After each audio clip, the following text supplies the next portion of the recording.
Welcome back, Thunderleaf friends. It is a pleasure to be here with you this Thursday. Glad you're taking some time out of your day to join us here in the end part of the week as we're all trying to just make it through to the last little bit. So we're back to painting on Thursdays. So 2 weeks in a row. Let's go. That's a pretty good start for us. Otherwise, yeah, hope everybody was watching some rave reviews with us last night. Definitely check that out on Wednesdays and Sundays with Greg and me. I added quite a few to the counter last night. It was it started strong, did not finish that way. Did you get? I saw you fighting a second boss as I was checking out for the night. Did you end up getting the second one? I did. I got 2 bosses last night, but I got up to the Dragonary and could not find my rhythm there. That checks out.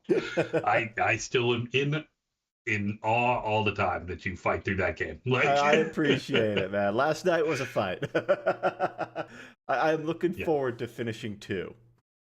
Yeah, I think you nailed it on the head last night with exactly what I was struggling with. Was like, it just feels sloppy. Like the game does not feel tight. Yeah. And it's frustrating in a game that's that punishing to not have it not be good.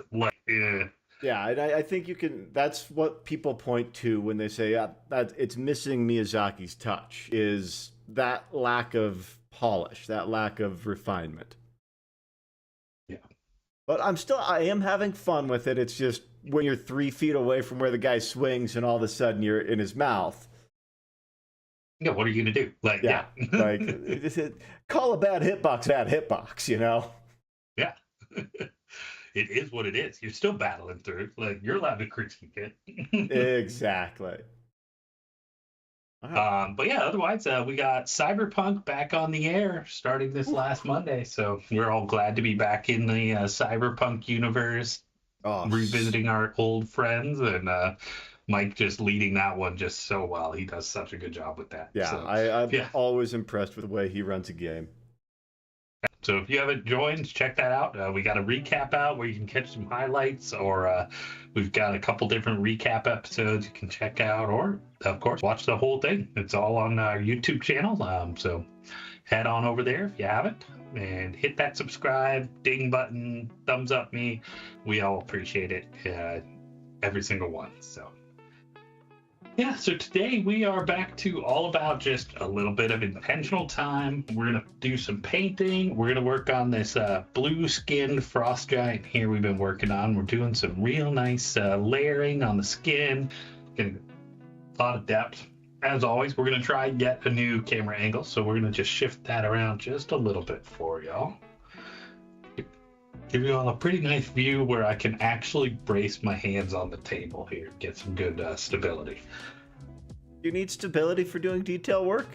It does help, especially when by nature you just shake all over the place. Maybe that's what I'm doing wrong. I'm unstable and shaky.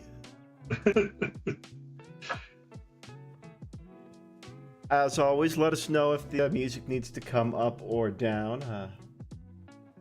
Or if any volume levels need to change. We want to make sure this is a chill and relaxing experience for y'all. And blasting your eardrums, don't do that. Unless you're into it. Go nuts. Play that metal. Where's binary when we need them? Right? I like my music loud when I want my music loud. But not for intentional time, not for painting. So I don't listen to music that much, but like when I do in the car, I'm always so thankful because I've got like a premium sound system in the used car I bought. Nice. And you can definitely tell, like, but I do like, when I like music, I do like it to be very all-encompassing, we'll say. Yeah, no, like if I want that, I want to feel my music in my spine. Like, I had a pair of old school Skull Candy Crushers that had like the vibrator thing in them. What's up, Sunshine? Yeah, it was like a controller Sunshine. Vibrator pack in the headphones, and it would activate with the bass, so you got even more feeling of bass. It was super gimmicky, and I loved the shit out of it. That's pretty cool, actually. Yeah. Those fell apart hard. Yeah. Not known for their quality of No. parts, but they do usually work and they're cheap. Like, Yeah. For what you pay, way more than you're paying for. I actually just bought a new set of their wired ones for my computer, which is why I sounded funny last time. I think is using that mic. I forgot that.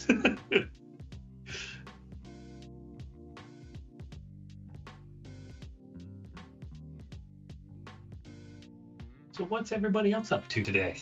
Work on anything?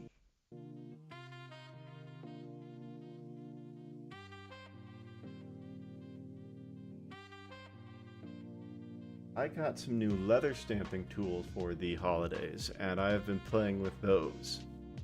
Oh yeah, you mentioned that. How's that going?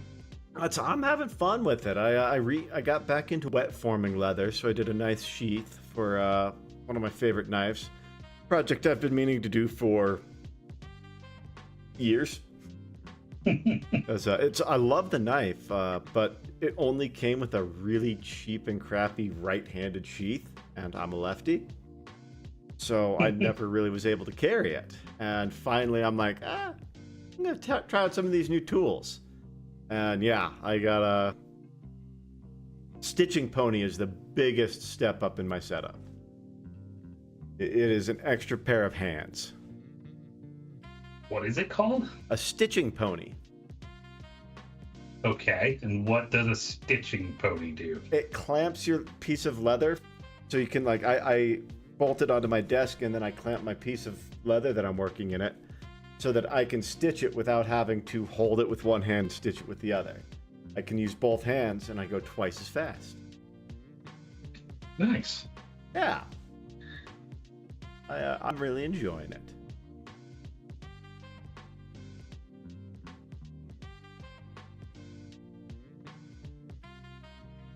I got a little swivel knife so I can do some freehand carving and stuff, I'm having a lot of fun with that, but it's definitely a skill that you need to develop, not the sort of thing you can just be good at. So that's hard for me. I want to be good at it now. I don't want to spend years practicing and thousands of dollars on tools and leather.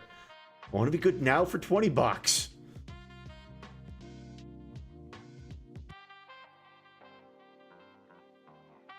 But no, it is, I've always liked doing leather work, ever since I was a kid. I think it started with a random school project where they're like, oh, you have to make something. And I went to Hobby Lobby, and I'm like, oh, that's cool. I always liked the way leather smelled. I figured I'd work with it. And I've been doing it ever since. Nice.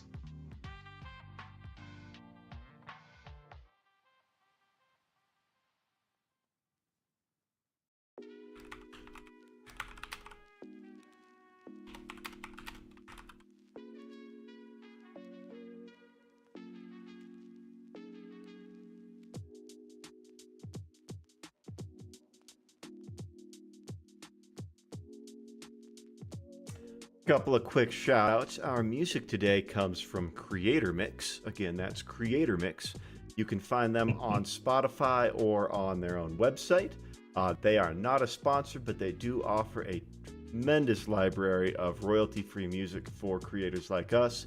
So make sure you give them a check out if you do anything like this, or if you like the tunes we're playing.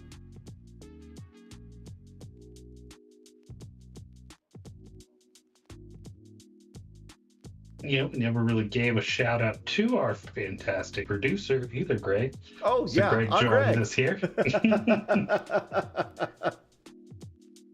It kind of does help if I identify myself. I'm not just the mysterious voice in the back.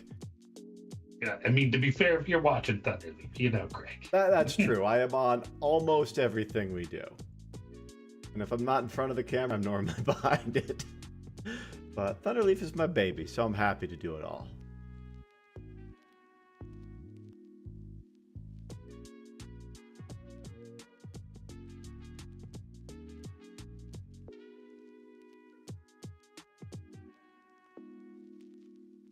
Binary is saying in chat he is morally against it because it doesn't look like Warhammer. It is not Warhammer. It was definitely a last second grab last week as I ran in the door.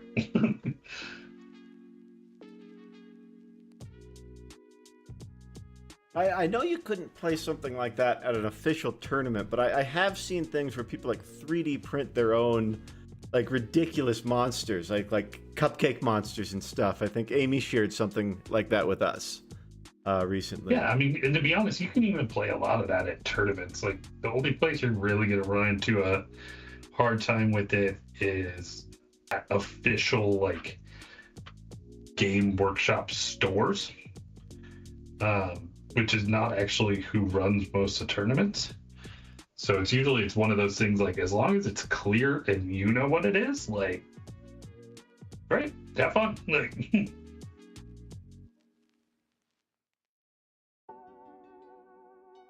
yeah.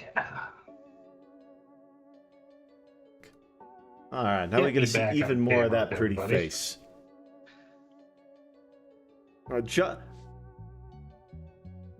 Giants or ogres? Which would you rather have in a campaign that you were running or playing?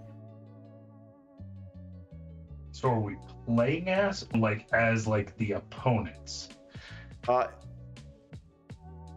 Good question. Let's go both. I think I'd rather be a giant than an ogre. Because, like, giants, you always get, like, ogres are always dumb. Giants sometimes are dumb.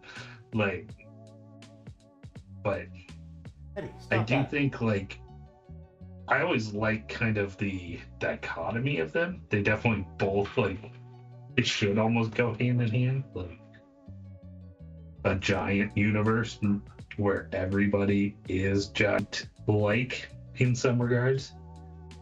Humans are just there for the trying to make do or something.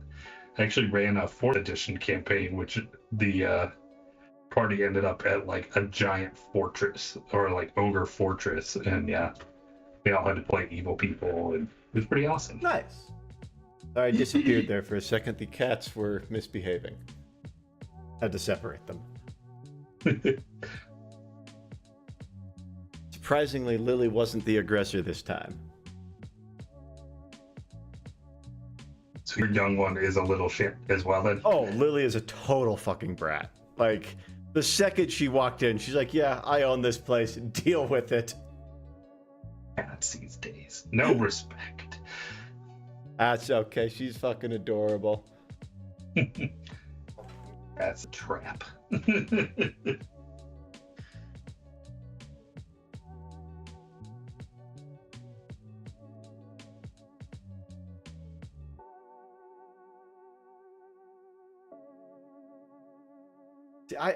I'm coming down on the other side of it, though, to get back to the giants or ogres. I think I'd rather play as an ogre because I don't know why. I just have a bad taste in my mouth about Icewind Dale. I think it's because it's an ice map. And I've talked about this before. I don't like ice levels. I wonder where that Surprise! Dark Souls 3 is all ice world. Oh, fuck. I mean, knowing my luck, dude. I'm surprised I haven't run into a horrible ice world in Dark Souls yet.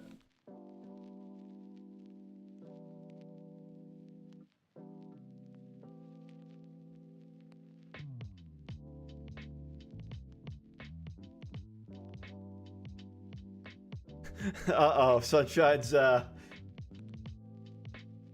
giving me ominous warnings. Oh boy, Dark Souls 2 has Ice DLC, and so does 3. Well, I appreciate the heads up there, buddy. I thought the poison was bad.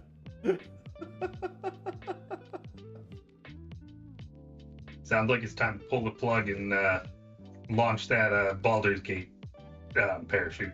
I know we'd have some happy people about that, but nope, I'm a committed man. I will finish what I started. Even if it is soul crushing at times. Like we've said a lot of times, like I never would do this on my own, but having hanging out with Ray and the chat while I do it makes it so much more fun. Yeah, that makes sense. But like if I get pissed off, I can goof a bit with the chat, or I can say, "Hey, you guys know this game? Where should I go?" So, yeah. If there's difficult games you want to play, just start a streaming company. It's not that hard. It is. It's a lot of work.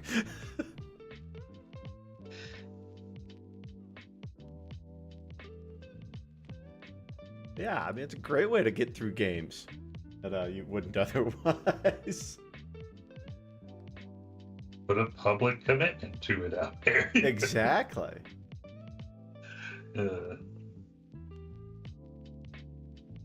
you got any plans for the basing on this guy? For some reason, that's one of the things I really like about minis and models is doing the basing. So they do make some cool stuff out there to do like ice effects, and so I might have to pick something up for me because that might be the one thing I don't have in my little drawer of crap next to me. That's fair. Now I always see tutorials and stuff for ice and lava. I see a lot more lava bases, like frosted grass tufts. Cool. I do have that. I've got some dried grass tufts that I put on all of my models because fuck it.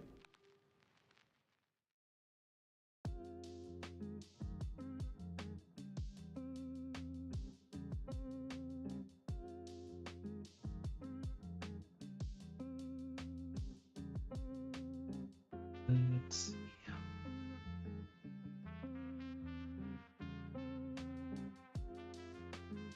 Fireball came on the radio station the people my workers put on today. Oh yeah, and instantly I was all about D&D. Like, now is this the Pitbull Fireball or? Yeah. Okay. Fireball.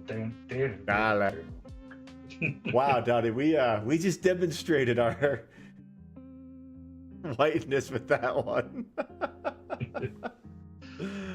That's okay. I am so.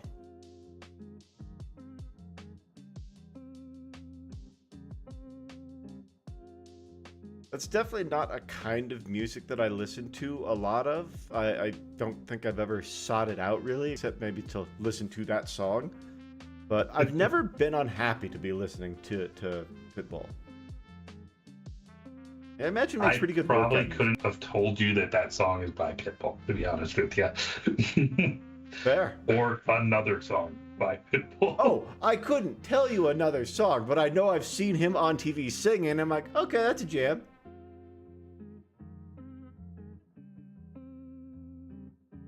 But yeah, I couldn't tell you a song of his from anybody else's. I couldn't even name another artist in the genre.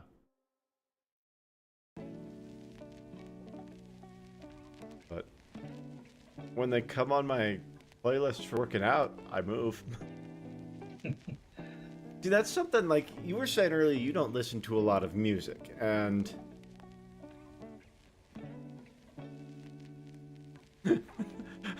looks like Binary is a big fan of Mr. Pitbull. He's listing some songs. Mr. Worldwide, I Know You Want Me, You Know I Want Ya. These might be lyrics. I don't know. Like I said, I am not familiar with the artist's catalog.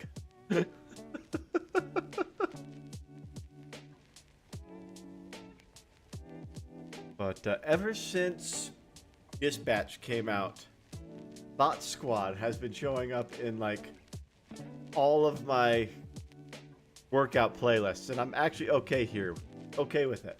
Yeah, I did know Pitbull was Mr. Worldwide. I did not know those were lyrics because they easily could have been song titles. I'm still getting used to this new water cup that Sunshine made me. I just reached out for my old cup because I haven't taken it off my desk and it was like empty. I'm like, what's going on? I'm a bit. My name is Robert. That was such a great scene, Binary. If you guys haven't played Dispatch, I highly recommend it. It is Every time you say it, I think of the band. What's that? Every time you say Dispatch, I think of the band. Yes, me too. God, we listened to so much Dispatch back in the day, dude. I actually dragged Jen to a concert with them. No way. How were they live? Yeah, pretty good. They played with like the DC Symphony. Oh, whoa, that's super cool. I didn't know they were still around. I didn't either until I saw it, and the tickets were like reasonable by today's standards. Oh, that's awesome. I think the last concert I went to was in tribute of Odorous Arundus, and I left filthy. You left filthy? Gwar. If you don't know Gwar, I'll let you guys look that up on your own. GWAR. They put on a stage show. They have a lot of fluids that they spray into the audience. Oh my god. There's always giant puppets. Yeah, it was a fun show. It was, I can't remember if it was Gwar or Mastodon was the last show I saw, but it was years ago.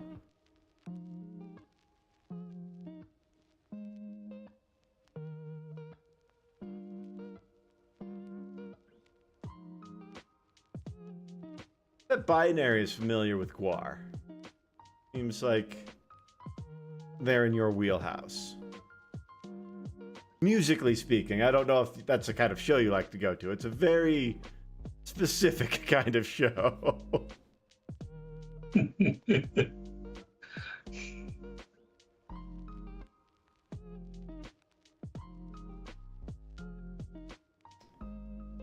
Speaking of bands that are, they're not your style of music. Okay, that's fair. I know you like heavy stuff.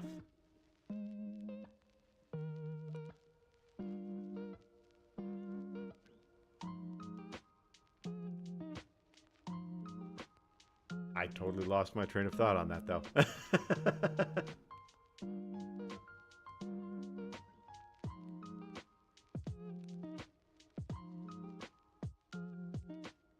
I like concerts, but I gotta be in the right headspace for them, you know?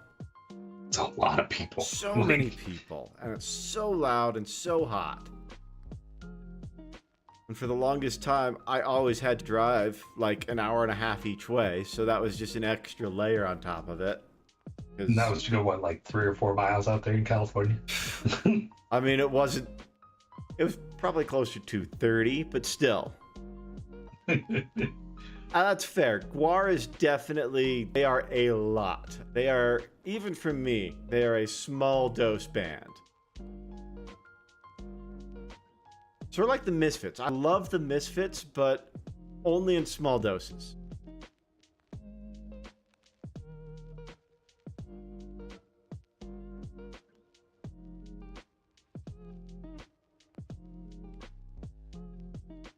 I think my headphone may have just died. Can you speak for me, Greg? I can speak for you. Can you hear I me? can hear Greg still. I wonder what that noise was now. It's probably that they're going to die at the least opportune moment. Well, I think it might have been the headphone case, so hopefully the headphones still got juice. Hopefully. I know my my headphones are always... The second they get under 20% battery, they do not shut up about it. That's fair. That's fair. I've always taken Gwar as a performance act. It's not...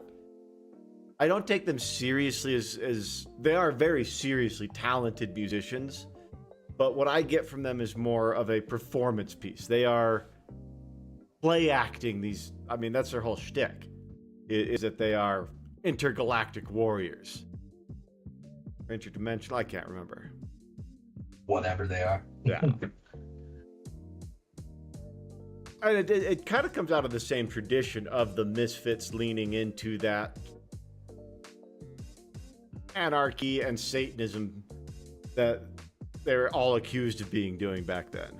So it feels similar, though the Misfits is a much more complicated history.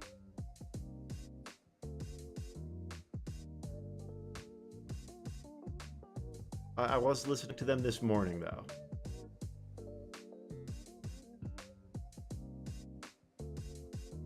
Got a gym etiquette question for y'all. You're in the gym. Yes, it's appropriate gym. just to wander around with your balls hanging out in the. No, it's not. I lied. If you're in a shared gym, like an apartment gym, and you're alone, be on your phone. Fine, I don't care.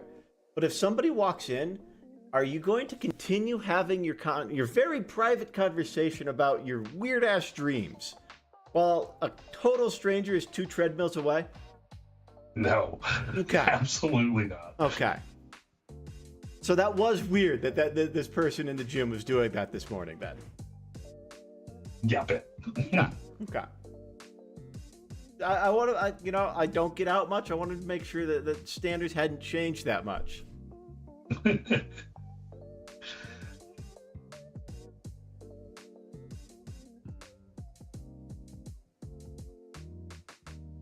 Yeah, I started getting to the gym a little bit earlier, and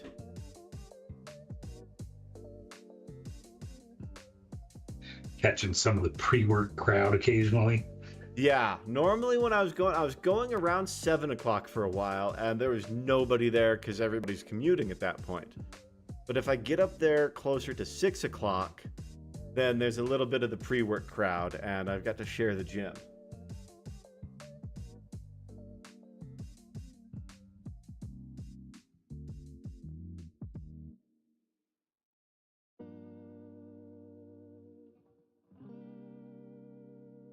Yeah, part of the reason I wanted to pull up some Misfits, I had my headphones on, but humming along to Misfits songs. If they know, they know.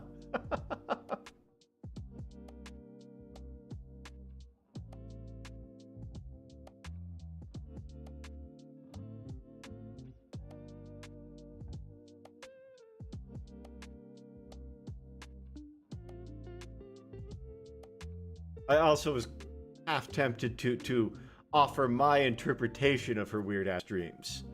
That's where you should have went with it. Because clearly Chad represents the specter of aging.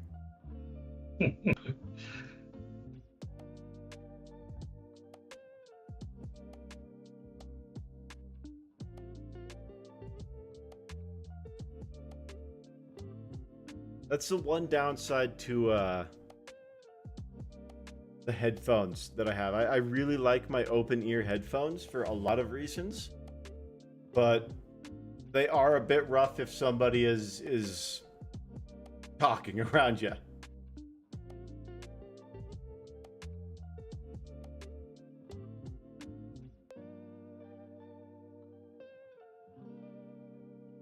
But they're great if you need to put in earplugs. That's actually why I got them, is so that I could still listen to music while I was running equipment and stuff like that.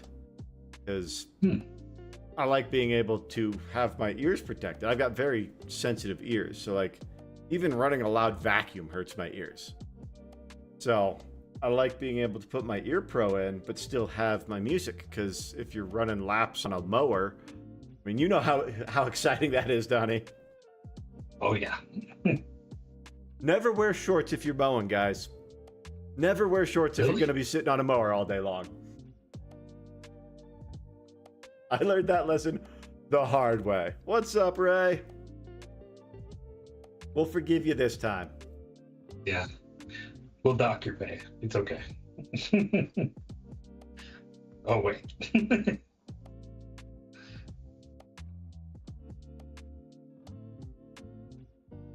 How's Lance Corporal Doug?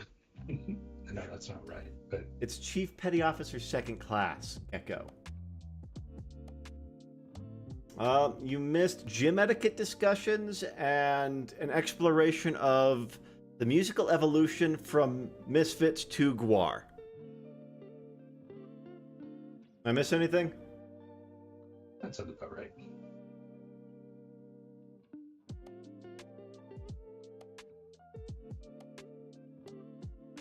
Awesome. Glad to hear it.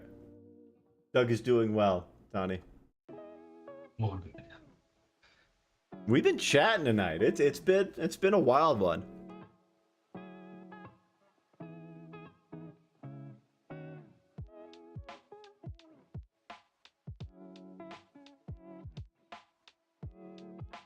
This is why you're supposed to show up on time, though, so that you can be a part of all of that. Tisk tisk.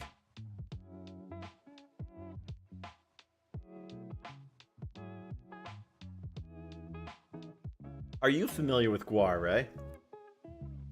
He is using an acceptable color. Mixed with blue, so makes it better. Blue is a component of the best color, but not the whole thing.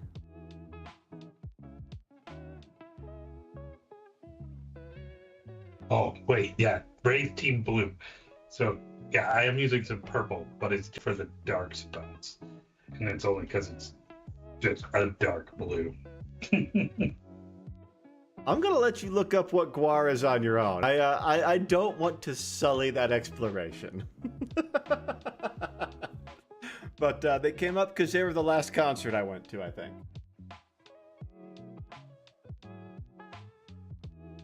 What about y'all? What is everybody else's last concert, and how long has it been?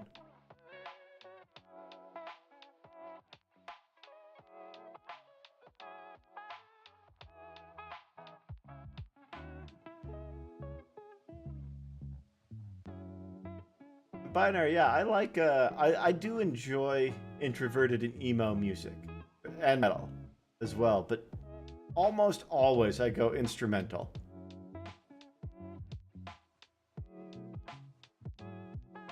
I got to see Pennywise at the same car show that I got my tattoo on my arm at, the dagger.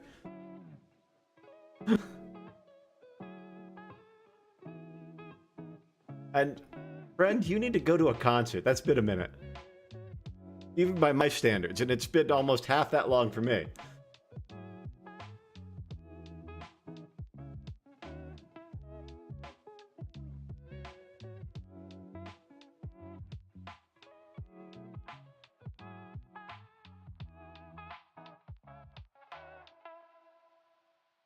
What do you guys like in a venue?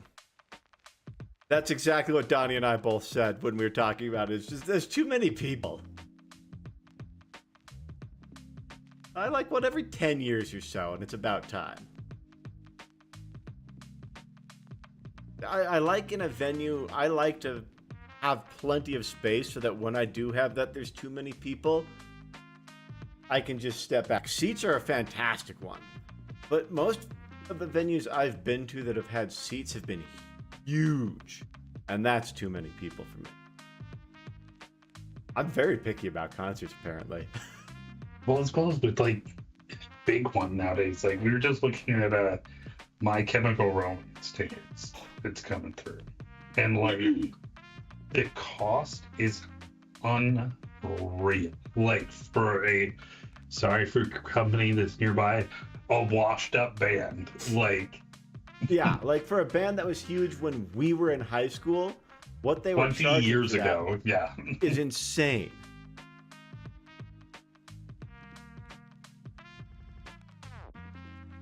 Dude, Binary, that sounds perfect. Sitting at a bar watching one of your favorites.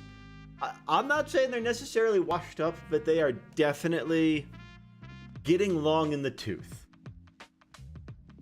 They've been around. Like, I'm not saying they're bad.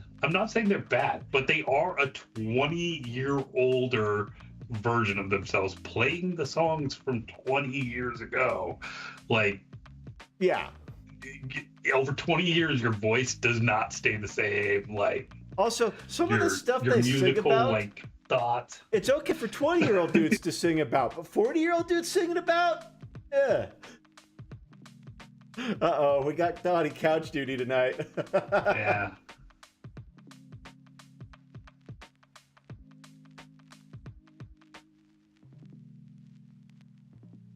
I mean, one of my favorite bands, Flogging Molly, is probably over 20 years now. Muse has been around since the 90s, and they're still heavy and hard. I like Muse. Like, old doesn't mean bad, but like bad music by any means. But for a live show, like 40-year-old me is not going to be as entertaining on stage as 20-year-old me. Bingo. That's exactly it, you know? And I mean, 20-year-old me in skinny black jeans and like it just things have changed. Like that's all I'm saying. yeah, Like, they defined an aesthetic for our entire generation, but like it's a decidedly young aesthetic. And when 40-year-old dudes are doing it, it's a look. It's less of an aesthetic. Yeah. Like they still make awesome music. I'm not disagreeing with that. I will always enjoy it when they come on, but I'm gonna call a shovel a shovel.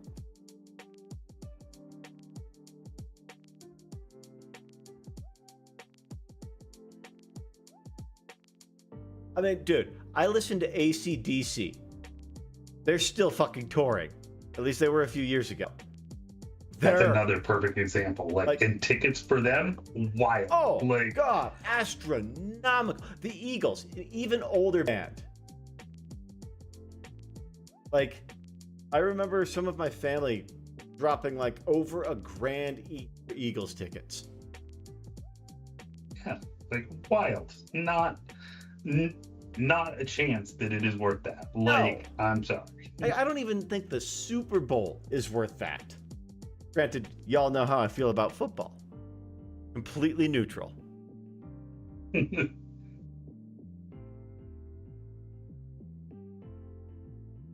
Who needs to stop, Binary? AC/DC or the Eagles? All of the above. Yeah. I mean, Keith Richards is still out there doing stuff. Like, how is that possible? Like... Drugs. He took the exact right combination of drugs over his entire life to be immortal. Like, I like to think it's... I don't know if you've ever seen the Simpsons episode where Mr. Burns goes to the doctor, and the doctor's, like, trying to explain, like, wow, there's an amazing amount of things wrong with you. Let me show you. And he grabs a bunch of cotton balls and tries to shove them through, like, a model of a door. Yes. He's like, this is you right now. There's too much wrong with you for any of it to surface. And yeah, AC/DC is not putting on a good show anymore. Like, I love them. They will always be one of my favorite bands. But yeah, it's time to hang up the guitar. Like, let us remember you well. I remember one of my sister's friends went and saw Bob Dylan well past the time he should have retired. And she said it was so rough seeing him like that.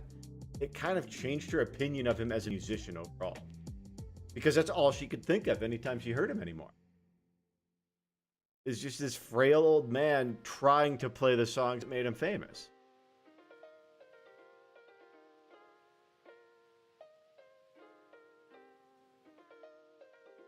That definitely, like, checks him. Like, that's kind of where I'm like, and it's just compounded by the fact that they then are charging $300-$400 a seat for a ticket. Like, yeah, like, I used to go to shows down at the Fillmore all the time because it was like $20, and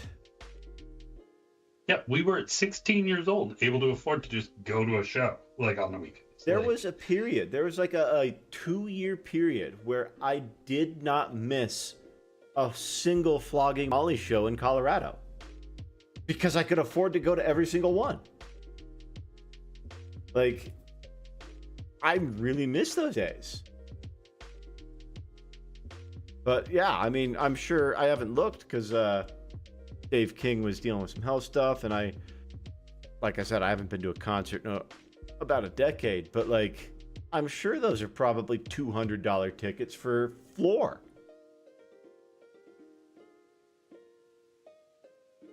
Oh man, he is coming together, dude.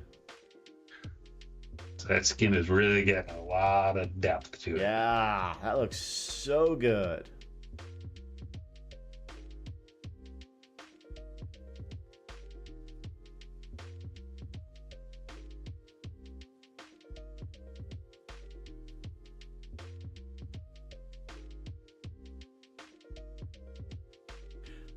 You've got fantastic taste in music, Jenny. I love Flogging Molly. They have always been one of my favorite bands. I took a few years off listening to them for some reasons, and I'm just now getting way back into them. And it's a treat, I'll tell you, man. I think Black Friday Rule will always be one of my favorite songs. Like, that is hands down one of the most amazing live songs ever. Like, oh yeah, I've seen them do that one so many times live, and it is always fucking epic. Yeah, I think I've only seen them once live at Warped Tour, decades ago. Actually got to meet them at a Warped Tour once. 2004, they were playing Warped Tour, and that was my first experience with a mosh pit, and I went straight from... I wanted to make sure I was at the right stage when they got there, so I sat through the casualties, and I ended up in the pit for the casualties as my first mosh pit. That was insane. And then, was that when it was in the parking lot? Yep. Yeah. Okay. So it was like 90 degrees out. I'm surrounded by when... dudes in massive spiked leather jackets and 3-foot mohawks getting thrashed. Didn't even know who the casualties were at that point, and I was loving it. And then, they had a meet and greet, Flogging Molly did after their session, and so I went up and I still have a signed copy of Swagger from the full band.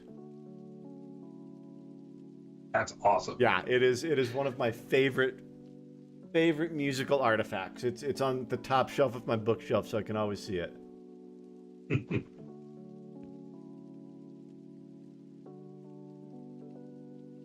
I've seen Dropkick Murphys. I can't think about Flogging Molly without thinking about Dropkick, and I've only seen them once or twice.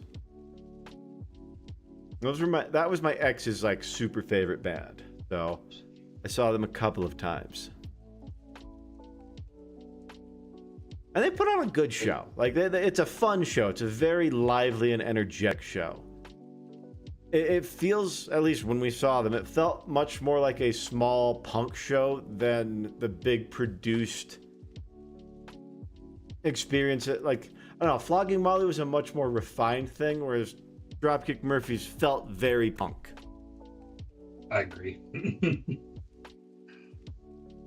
Dropkick Murphys kick ass. I love them. They've been going off lately.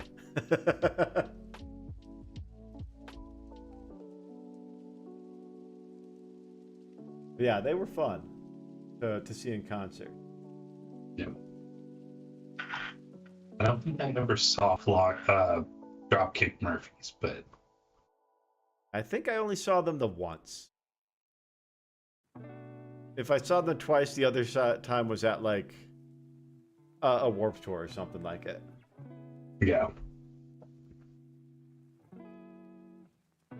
All right, everybody, so we're having our union mandated backstretch here. Hey, man, gotta do what the union says.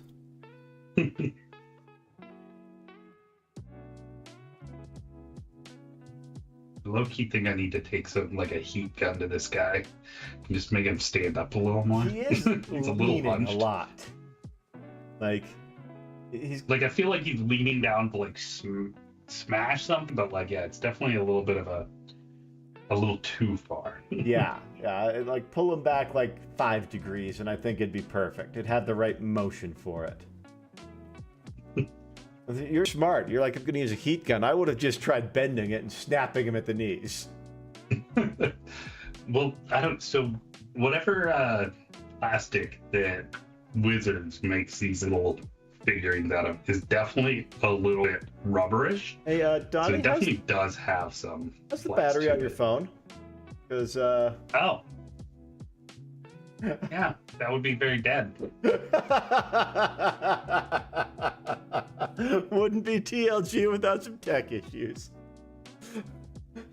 That's what it really stands for. Tech loves going wrong. I'm sitting here, I was looking at the model, I didn't realize you're stuck motion blurred in the side of it there. We'll get that back momentarily, folks. Oh, you gotta love it. Well, hi, Tank. Coming over to hang out?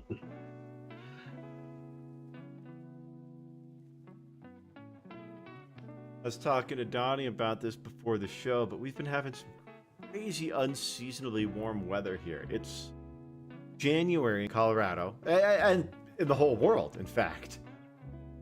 And it rained the other night, and it didn't freeze. And that shouldn't happen in Colorado in January. Like, in the entire time I grew up here, that never happened. It's a weird winter. Like, I don't think we've got a ton of snowpack in the mountains either. You can still see a substantial amount of bare granite up there.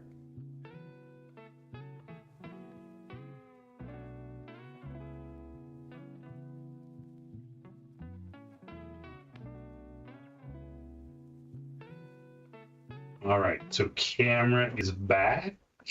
All right, cool. Hypothetically. Yep, we are looking good again. Yep, there's the screen's moving too. That's what we like to see. Hooray, the camera's on. Kind of important for streaming. Yeah, you should see how good this looks. Yeah, let us describe this visual medium to you. Yeah. Two very easily distracted bros. Just purple or purplish blue or bluish purple. Like, just go with blurple. So we painted the model blurple. Did you guys know, interesting fact that I was reminded of the other day. Yellow, the color yellow, exists in the real world. There's, the physical things that make up the wavelength of yellow. Your eyes do not have cones that can perceive that wavelength. And so your brain makes up yellow to fill the gap that should be there. So like, yellow exists, and you perceive yellow, but you cannot see yellow. That's so weird. Yeah, like color psychology is wild stuff. Remember, I learned that in one of my natural resource classes, I think because they were talking about the visual spectrum of bees or something. I'm sure some people do. I mean,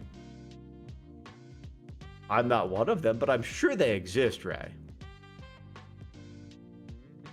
Lakers fans?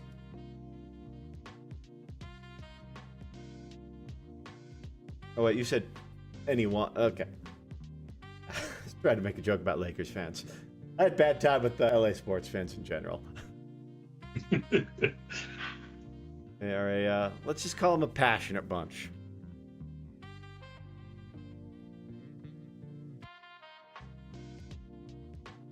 You guys have been around at all, you know I'm not the biggest sports fan. I'm not opposed to it or anything. I never got good at watching sports unless I'm with other people. I don't watch them on my own, but hockey is my favorite sport to watch if I am going to watch a game. And the ballad. Hockey is super exciting to watch. Plus, when I will say it's one of the few ones that I think is still like almost better to see live too. Oh, yeah. Like TV has come so far in presentation that like a lot of sports, you're just not going to get as good a view except for on TV. Like you're in TV. Yeah. Hockey, like, it's so fast and huge everywhere that like.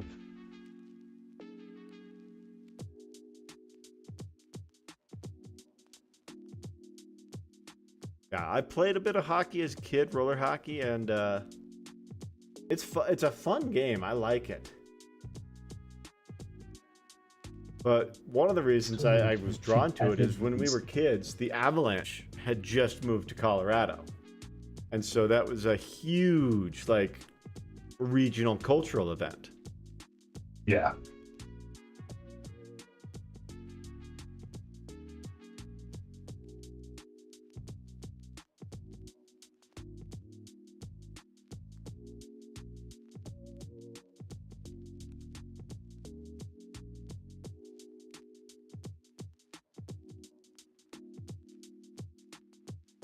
Yeah, I like watching sports with people. Like I'd love to go and hang out with folks while we're watching sports, and I'll get into the game and cheer and everything, you know? I mean, I've been around it enough. I know what's going on. I'm not like, yeah, put the ball in the net, you know, for a football game. But I never got into watching it on my own. The tracking it and everything like that. Yeah. Yeah. A few years ago, my family tried to get me into it because they are all super into football.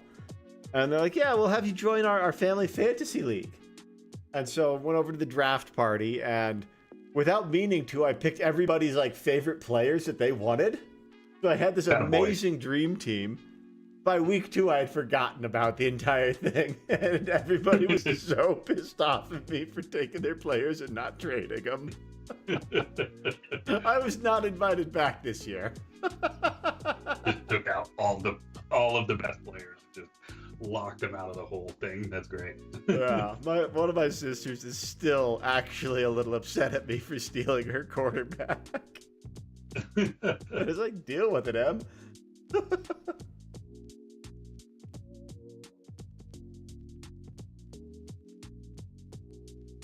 Dry a little bit, so I put a shade on the leather just to darken it out, give it a little bit of a shine to it. Yeah. Mm. It looks like old leather now.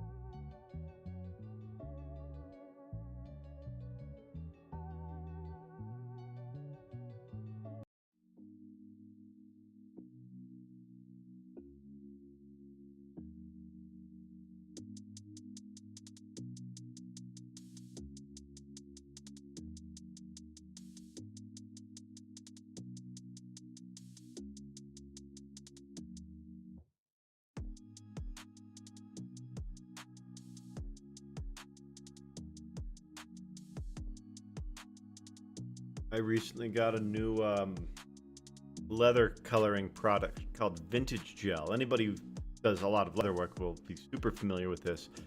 But I'm really liking it. It makes the leather look darker and older. Okay. Is that what you did on your holster or your knife sheath the other day that you made? Yeah. That's what I put on there. I can't lie. I was sad to see the white leather go. You know, I thought it looked super cool, but I like that, but I like the darker stuff better. I'll be honest, I really like the Rick O'Connell look from The Mummy. So right? Like, how could you not? So I tend to gravitate towards that more chestnutty brown when I'm doing leather. But I have done a couple of projects that I left more or less the natural color. And they age in pretty nicely. They get a little more golden than brown. Makes sense.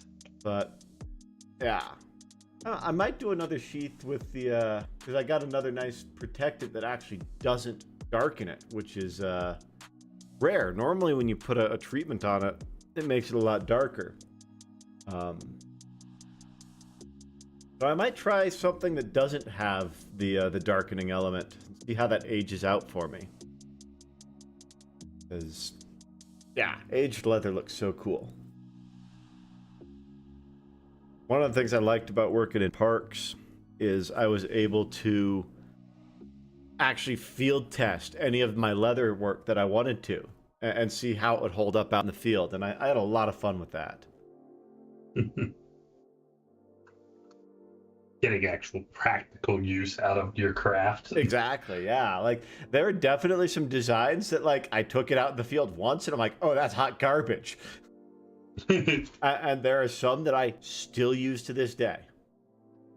Like, that's the thing about leather. If you do it well, it will last multiple lifetimes. Take care of it and build it well up front. It will never let you down.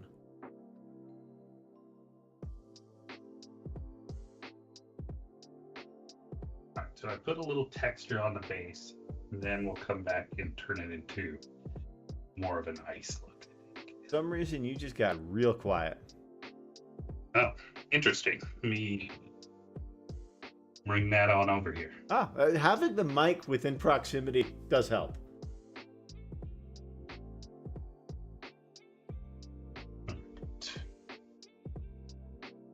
Is that thick texture paint you put on the base you were saying? Yeah. Okay. Realizing I'm like pretty much out of it too.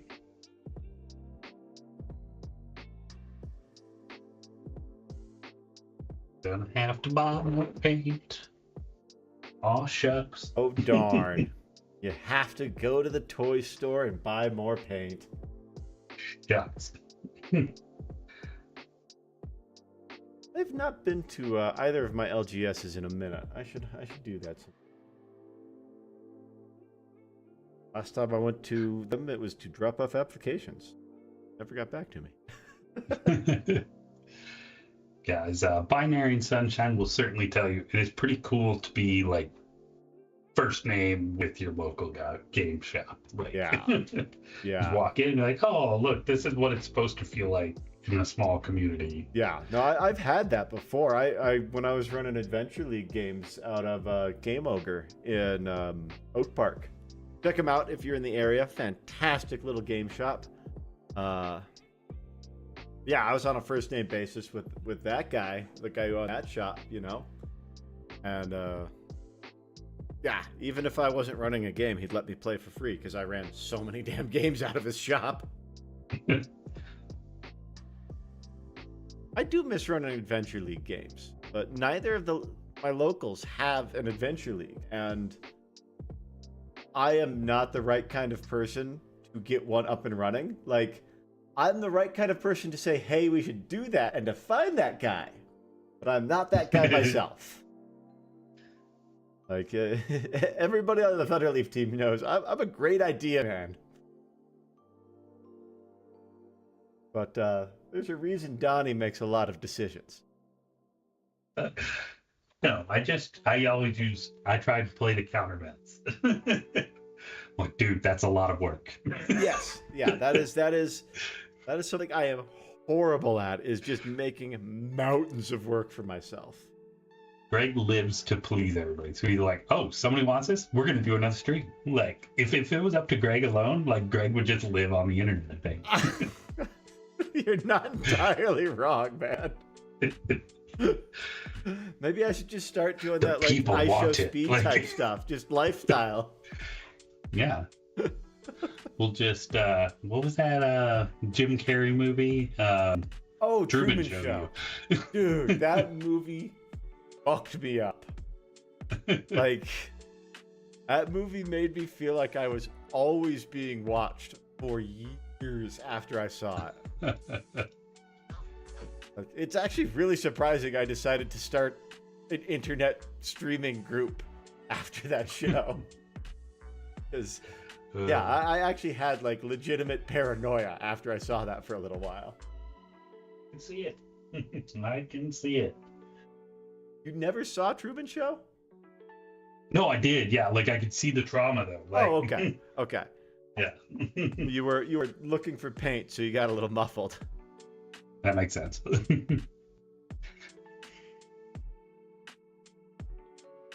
Jim Carrey, I think, is one of those really... He's getting the credit now, but for a long time, he was a very underrated dramatic actor. I really liked him, and, like, Eternal Sunshine was good. I should watch that one again. He was fantastic in Truman. Even though that one had a lot of comedic leanings, I think it was more of a drama.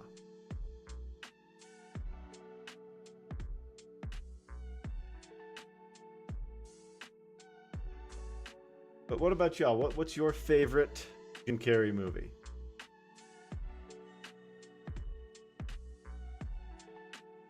I'm an idiot.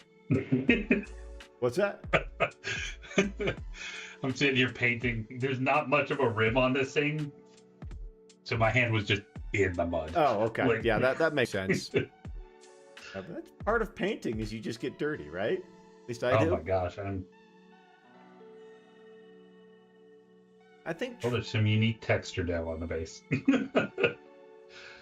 you used to be a fan, but you don't like him anymore, Ray. Why is that?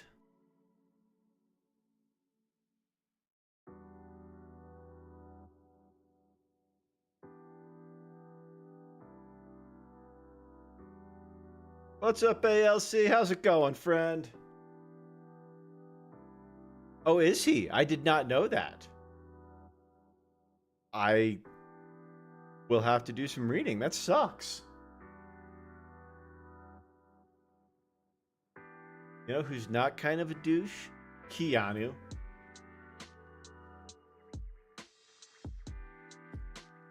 I've never read a bad thing about him from anyone he's worked with.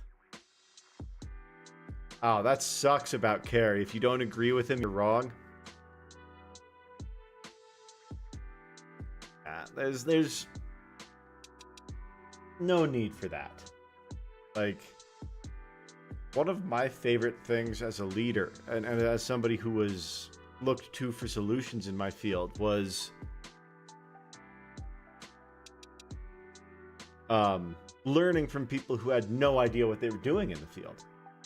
Like, I would love bringing new people into a complex trail problem and saying, okay, cool. How are you going to solve this? Because they're going to come at it from a way I never would have thought of. And I actually ended up updating a lot of my policies and procedures for like stair building, especially based on input from beginners. Best celebrity to wait on. I'd rather wait on Jim Carrey than in Jim Carrey, for sure.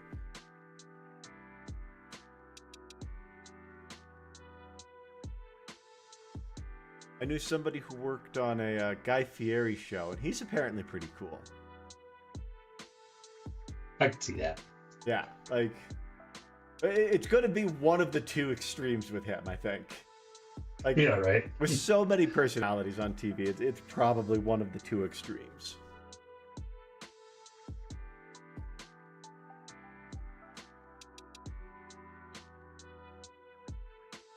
Now we're getting the one celebrity I heard who is not fun to work around is Eddie Murphy. Like, apparently any tradespeople in his home when he comes home have to go into another room. I knew somebody who worked on wine cellars, and they didn't like working on his.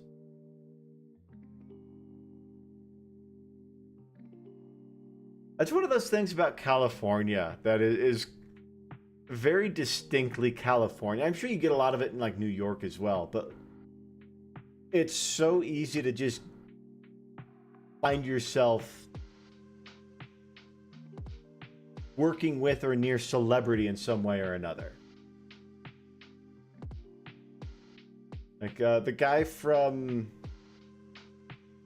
Home Alone, the Harry Stern.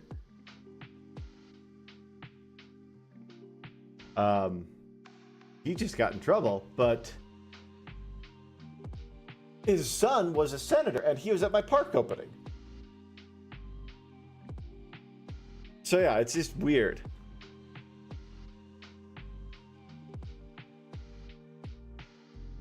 So Ray is confirming Eddie Murphy is not a good person to work for or around. Please don't sue us. These are just anecdotal stories that we've heard.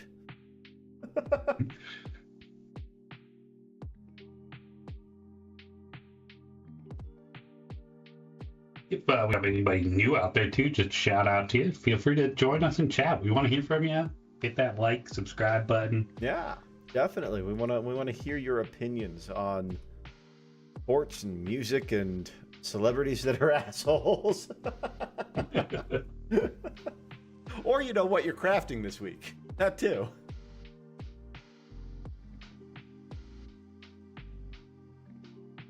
It's always a bummer when an actor who is enjoyable to watch their work is a bad person.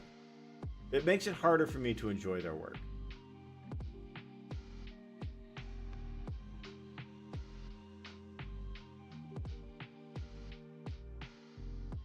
I try and separate art from artist as much as I can so that I don't go absolutely batshit insane. But it is a little harder. All right, so switching gears now. Who's excited for the next Dungeon Crawler? How far along are you in it, Greg? I am still in the first book. I'm listening to them while I do chores and stuff around the house, and I need to do some work around the house, so I haven't listened in a few days. But I did see that the new book is coming out, and I am excited. I am probably like 10 chapters into the first book. And I'm already convinced the cat is endgame, ruler, winner, all of it. ALC, I think you started reading it. I don't know if you're still out there, but I'd love to hear where you're at in it. I finally got dragged into Dresden by Binary, and so I'm through the first 2 books. Okay. And they're enjoyable. They are what they are. They're not like blowing me away, but from everything he says, you got to get through the first 4 of 18 books. So it'll be a marathon, not a sprint. I tried them at one point. I'm very curious to go back because I know so many people who absolutely love them, the Dresden books. But I remember reading them, and they very much felt like a product of their time. Yeah, that's accurate. They honestly probably still were even a little bit at their time, the beginning ones, because I guess the second one came out in 2004 or so. Whoa. So I mean, they're not that old. So ALC has finished up the first, now it started the second, and Binary is saying book 4 is his favorite because he's a Fae fanboy. Yeah. I would assume so. I mean, 18 books is a lot to get published if you're not decent. Yeah. Not improving. Yeah. Not serving your fan base, improving. Especially if you ALC, you'll have to start the second, though. It really takes off in the second book.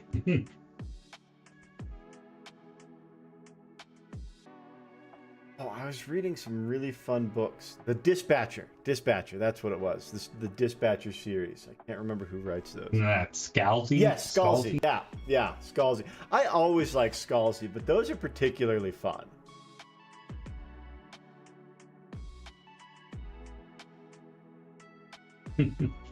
Bob first books. ALC. What else did Scalzi do? Because I think I've listened to one of his series. I think he did Red Shirts is where I found him.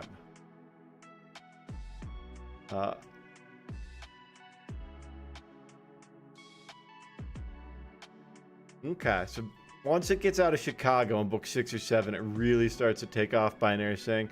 And ALC, I have not gotten into the Bobverse books. I'm not even familiar with those. So. Oh my gosh, Bobverse is so good. Okay. I didn't know you listened to those, ALC. I love Bobverse. What is Bobverse? Educate me. So it's a series based on a person who turned into a self-replicating space probe. Okay. So the person is the brain behind the AI that they make, and it's sent out into the universe to make more probes and explore the universe. And it is peak sci-fi. Okay. Science-based sci-fi. Oh, okay. It's very technical science. Now, are we going there's definitely some hand waving, but okay, so it's not it's Andy Weir level hard sci.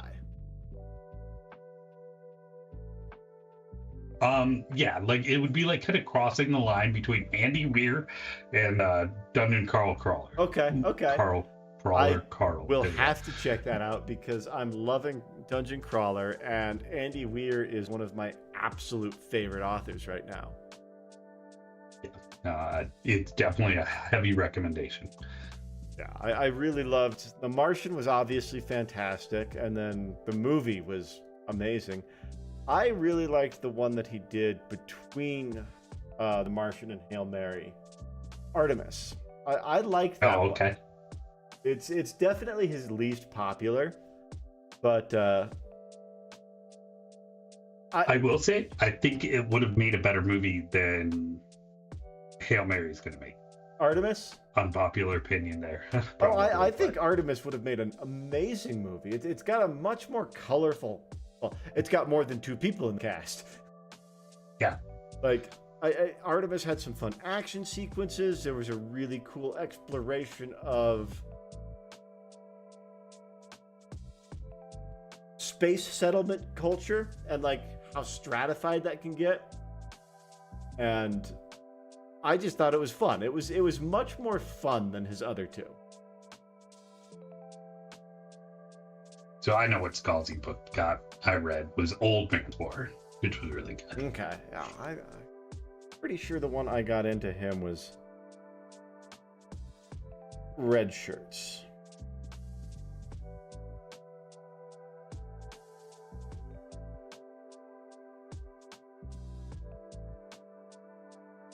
He's written so many books, it's so hard. Like, he's a very prolific author. Yeah.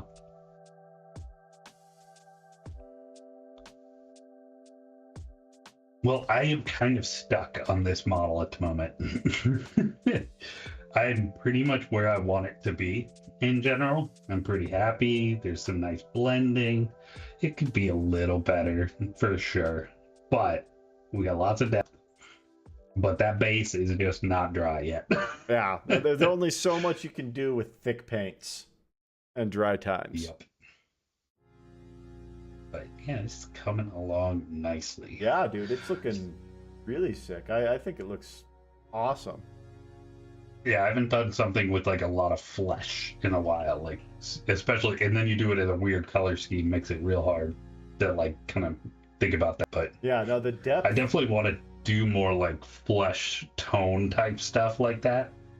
But yeah, that's an area it just didn't feel right on this one.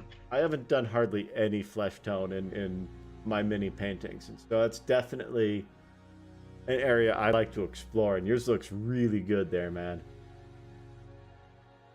Well, we got to figure out then where we're going next. I think too, we're gonna have a little. I think I'll be back next week. I'll still be on. Okay. And then I think it's the following 2 weeks we might have some guest stars on Donnie Does It. So yeah, lots to look forward to here. We've got Rave Review Sunday, and then the official start of Campaign 2, though I really think, honestly, this Monday, even though it was kind of a transitionary, was a big part of it. But we are going to have a start of Campaign 2 of, or Chapter 2 of Cyberpunk, starting next Monday. I actually have a name for this season, which we tried all the first season to figure out and couldn't. But we're calling this chapter Sunken Dreams. Yeah, which is cool. Yeah.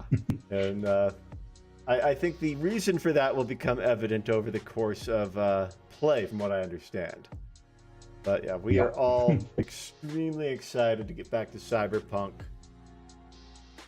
I'm extremely excited to let Mike run the game for a while. Yes. Yeah. Because I'm feeling his burnout a little bit, where he was running both of our games, our in-person and private. That's right. And, yeah. And then we swapped. We should probably give one of you, like, so both of you have one at any given time instead of cycling, double work. But, we're lining that up so that, Chris is going to, or, our buddy is going to run our in-home for a little Cthulhu, which I think we're all really excited about. So excited for that one. That's going to be... I love that system and their love for history and the way they... I can't wait to be at their table. I've never played at their table yet, and I'm very excited for it. Very much, yeah. And yeah, just lots of good stuff coming on. So yeah, make sure hit that subscribe button down below for us. Hit that like, thumbs up, all those good things. Very much appreciate it. Drop us a comment, give us a share. We really just appreciate spending some time with y'all. Oh, awesome. Binary, we're glad to hear it. Yeah. All right, everybody. We will catch you on the flip side. Bye, everybody. See ya.